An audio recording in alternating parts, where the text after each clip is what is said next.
Всем доброго времени суток, с вами компания Прогресс Авто, и сегодня у нас на обзоре трактор Yanmar FX22D с фронтальной установкой.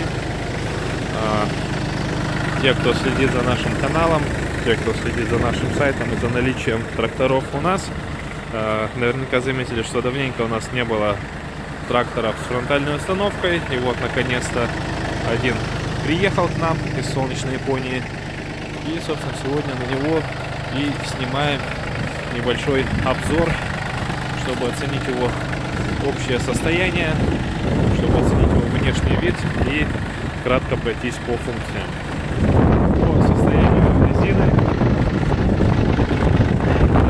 сначала расскажу. Резина, в принципе, в неплохом состоянии, есть растрескивание, здесь даже какой-то порез, но тем не менее резина еще пока что живая. Переднее колесо в более хорошем состоянии. Пройдемся на другую сторону трактора. Здесь тоже переднее колесо в хорошем состоянии. Возможно, японец поменял резину. Да и заднее, в принципе, тоже не в плохом. Не идеально, конечно, имеется растрескивание, но ничего страшного. Фреза на 1,40 м.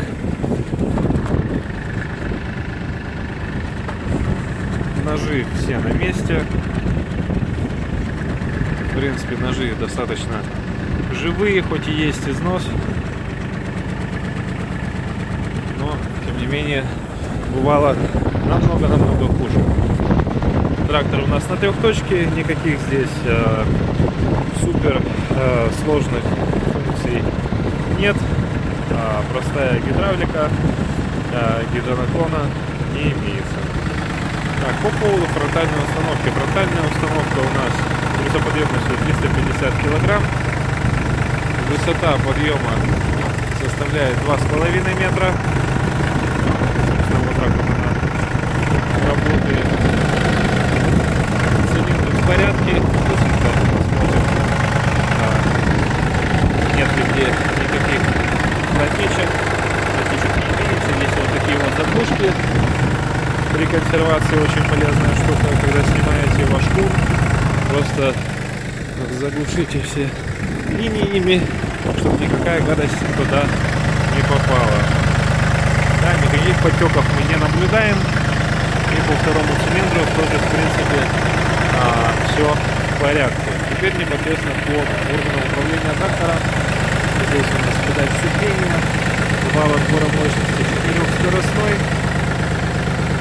раздатка, стояночный тормоз, гидрокран, подключение, включение полного привода и, как всегда, блокировка заднего дифференциала. Здесь, я так понимаю, у нас реверс фрезы. Обойдем с другой стороны.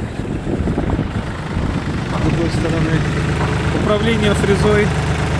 Здесь обострение поднимания фрезы и заглубление. Такой вот полуавтомат, выполнен как классический автомат на японских автомобилях, при передаче вперед, на передаче назад и, соответственно, раздаточный ряд. Сядем в салон, посмотрим, что у нас интересного на табло. Больше всего нас интересует, конечно же, наработка данного трактора. Наработка данного трактора составляет 537 моточасов. В принципе, видно по состоянию трактора, что он сохранился. Так, а вот гидроусилителя, к сожалению, на данном тракторе нет. Но опять же, ничего страшного, на ходу, в принципе, им оперировать довольно-таки легко и удобно. Вот такой вот трактор у нас сегодня на обзоре. Yanmar FX22D, компания Прогресс Авто. Кого заинтересовал данный трактор, звоните нам 8 914 555 20 30. Всем пока!